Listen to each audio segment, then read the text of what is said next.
সন্ধেবেলা হেমন্তের আমেজ গায়ে মেখে আমরা দুই বোন বেরিয়ে পড়লাম। প্রথমেই আমাদের পাড়ার ফুলের দাদার থেকে একটা বড় জবার মালা কিনে আরও কিছু টুকটাক আনুষঙ্গিক জিনিস কিনে ফুলবাগান মোড় থেকে চড়ে বসলাম গণেশ টকিজ বা গিরিশ পার্কগামী অটোয়। আমাদের আজকের গন্তব্য সেটা আপনাদের বহু চেনা শ্যামসুন্দরীর মন্দির। অনেক দিন ধরে অনেকের কাছে শুনছি, বাড়ির ভীষণ কাছে জানেন তো, কিন্তু ওই সময় করে আর যাওয়াই হয় না। এদিকে কলকাতায় শীত শীত আমেজ পড়লেই মনটা একটু উড়ু উড়ু হয়ে যায়। ছোটবেলায় এই শীতের ছুটিতে বাবা আমাদের চুটিয়ে ঘোরাতো, মানে সে আনন্দ আর বলার নয়। এখন তাই নিজেরাই চেষ্টা করি ছুটছাট পুটপাট একটু ঘুরে আসার। এই শ্যামসুন্দরীর মন্দিরের কথা আপনারা অনেকেই জানেন, অনেকেই হয়তো বহুজনের ভিডিওতে দেখেছেন। তা আজ যখন আমরা যাচ্ছি ভাবলাম সঙ্গে করে আপনাদেরও ঘুরিয়ে আনি। আপনারা যদি ফুলবাগান, বেলেঘাটা এইসব দিক থেকে যান তাহলে এই গণেশ টকিজের অটোয় উঠে পড়বেন। লিটারেলি 10 মিনিট লাগবে। বিবেকানন্দ রোডের ক্রসিংয়ে নামবেন। এই যে আমরা এসেও পৌঁছেছি। এবার আমরা বাঁ দিকে সোজা হাঁটবো।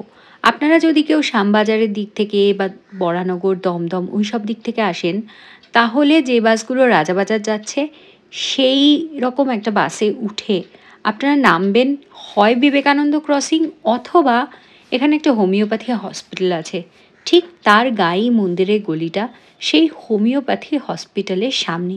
আবার আপনারা যদি উল্টো দিক থেকে আসেন, মানে শিয়ালদার দিক থেকে আসেন, তাহলে শিয়ালদার পরে রাজাবাজার, রাজাবাজার থেকে যে বাসগুলো সোজা হাতিবাগান বা খান্নার দিকে আসছে সেই বাসে উঠে এই হোমিওপ্যাথি হাসপাতালের সামনে নামবেন।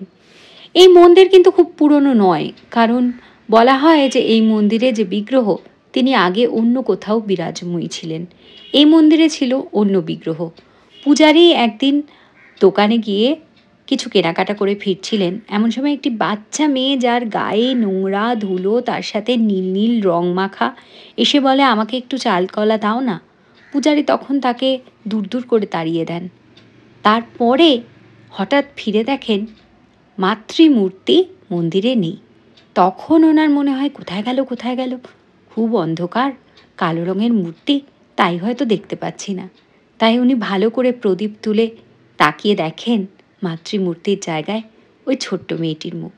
তবে থেকে এখানে মা কালী একটি বালিকা রূপে পূজিত হন। এই যে দেখতেই পাচ্ছেন গলিটা, এই গলিটার গায়ে যে নীল বিল্ডিংটা ওটাই ওই হোমিওপ্যাথি হাসপাতাল। তার পাশ দিয়ে আমরা ঢুকে এলাম এবং গলির মুখেই কিন্তু আপনারা টুকটাক জিনিসপত্রের দোকান পেয়ে যাবেন, মানে পুজোর সামগ্রীর।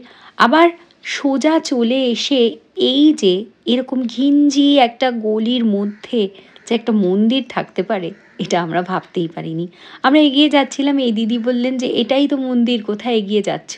তখন ওনার কাছে দাঁড়িয়ে ওনার থেকে একটি পদ্ম ফুল কিনলাম, একটা আকন্দর মালা কিনলাম, কারণ এই মন্দিরে অবশ্যই মা কালীর সাথে সাথে তার বহু পুরনো ভৈরবও আছেন। তাদের পুজো দেওয়ার জন্য আপনাকে যেটা আনতে হবে সেটা হলো চাল আর কলা। এখানে কিন্তু মা কালী পুজো নেন চাল কলার।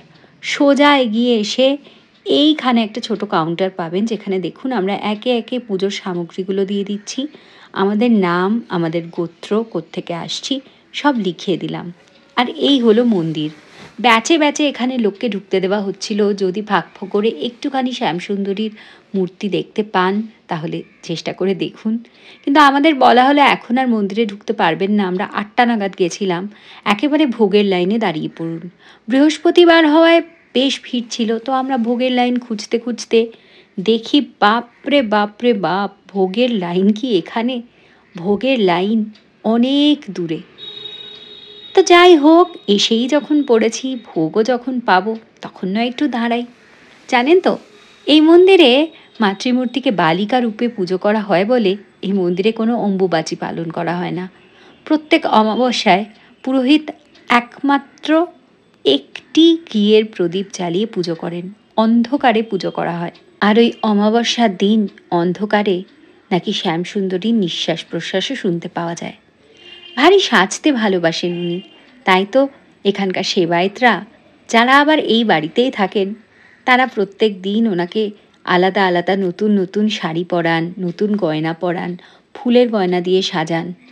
কথায় কথায় দেখুন আমরা কিন্তু অতটা লাইন পেরিয়ে প্রায় 40 মিনিট অপেক্ষা করে চলে এসেছি একদম গলির মুখে। দেখতেই পাচ্ছেন বহু লোক প্রসাদ নিয়ে ফিরছে।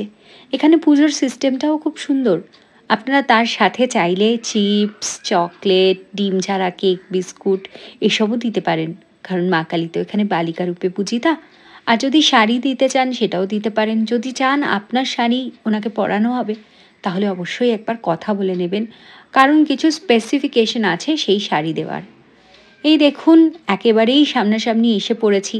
তো রোজ যে পুজোর চাল, কলা, মিষ্টি এগুলো দিয়ে পুজো দেওয়া হয়, সেগুলোরই কিন্তু ভোগ তৈরি করা হয় এবং যতজন আসবেন প্রত্যেককেই ভোগ দেওয়া হয়। কেউ না খেয়ে বাড়ি যান না। গড়পাড়ের পেছন দিকটায় এই সরু গলিতে এরকম একটা মন্দির আছে, এখানে না এলে আমি সত্যিই জানতাম না। বাড়ির এত কাছে, অথচ আগে সত্যিই আসা হয়নি। আপনারা একবার আসবেন, ভারী ভালো লাগবে। এই দেখুন এখানে মোমবাতি আর ধূপকাঠি জ্বালানো কিন্তু নিষিদ্ধ, কারণ এত সরু গলি তো, আর গায়ে গায়ে বাড়ি, যদিও অগ্নিকাণ্ড ঘটে। এখানে প্রত্যেক অমাবস্যায় খুব ঘটা করে পুজো হয়, আপনারা চাইলে আসতে পারেন। শনি মঙ্গলবার দিনও ভারী ভিড় হয়। এই দেখুন এভাবে হাতে করে পাতা দিয়ে দেওয়া হচ্ছে এবং এইভাবেই আপনি ভোগ প্রসাদ পাবেন। আমি আপনাদের সেই ভিডিওটা দেখাতে পারবো না, কারণ ওনারা অ্যালাউ করছিলেন না ছবি তুলতে এবং আমাকে খুবই ভক্তি ভরে দুহাত পেতে খাবারও নিতে হচ্ছিল। কিন্তু ভেতরে গিয়ে অবশ্যই আপনাদের একবার ওনার মুখটা দেখাবো, সেই চেষ্টাতেই আছি। দেখুন পেছনে এখনও কত বড় লাইন। এই চালকলা আপনারা চাইলে এখান থেকেও কিনতে পারেন, আবার বাড়ি থেকেও নিয়ে আসতে পারেন। আমরা কিনে এনেছিলাম। এই যে কথায় কথায় আমি ঢুকে পড়েছি মন্দিরের ভেতরে। প্রসাদ পেয়ে চলে এলাম এই পাশটাতে। কি সুন্দর লাগছে না? আর এই দেখুন ভোগ। ভোগে ছিল ভাত আর ভীষণভাবে অবাক করা মুসুরির ডাল, তার সাথে একটা তরকারি, একটু মিষ্টি আর একটা কলা। এই দেখুন মা কালীর ভৈরবকে। কি বিশাল এবং নিখুঁত এই ভৈরবের লিঙ্গটি, অপূর্ব সুন্দর। মনটা সত্যিই জুড়িয়ে গেল। যদিও ওরা বারণ করেন, কিন্তু আমরা তো কথা শুনি না। অনেকেই ওখানে দাঁড়িয়ে খাচ্ছেন, আমরা নিয়ে বেরিয়ে এলাম। যেই দিদির দোকানে আমরা চটি রেখেছিলাম, ফুল কিনেছিলাম, ওনার কাছেই 10 টাকা করে কন্টেনার পাওয়া যাচ্ছিল, আরও অনেকেই বিক্রি করছিলেন। তো 10 টাকার কন্টেনারে দিলে উনি খুব সুন্দর করে ঢেলে ভরে দিচ্ছিলেন। এবং এর সাথে সাথে আপনাকে দেওয়া হবে একটি করে মায়ের পায়ের জবা ফুল, সেটাও আপনি হাতে করে অবশ্যই নিয়ে আসবেন। যাই হোক, আজকের দর্শন আমাদের সত্যিই সার্থক হলো।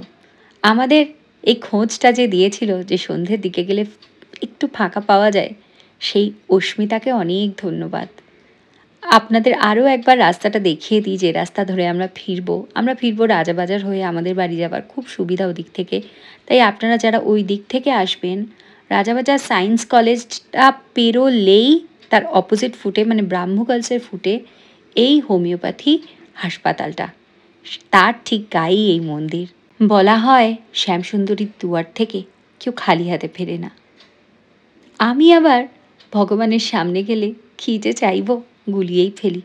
সবার মঙ্গল কামনা করে এলাম। কাছে দূরে সব মানুষরা যেন খুব ভালো থাকেন। আজকের ভিডিওটা এই নোটে এখানেই শেষ করছি। এই একটু লেট ইভিনিংয়ের কলকাতা আর হিমেল আমেজ নিয়ে ভারী ভালো লাগছিল। আমাকে যদি প্রথমবার দেখেন, তাহলে ফেসবুক থেকে দেখলে একটা ফলো করবেন, আর ইউটিউব থেকে সাবস্ক্রাইব। ভিডিওটা ভালো লাগলে কমেন্ট বক্সে জানাবেন। আপনারা গেলে সেটাও আমাকে বলবেন।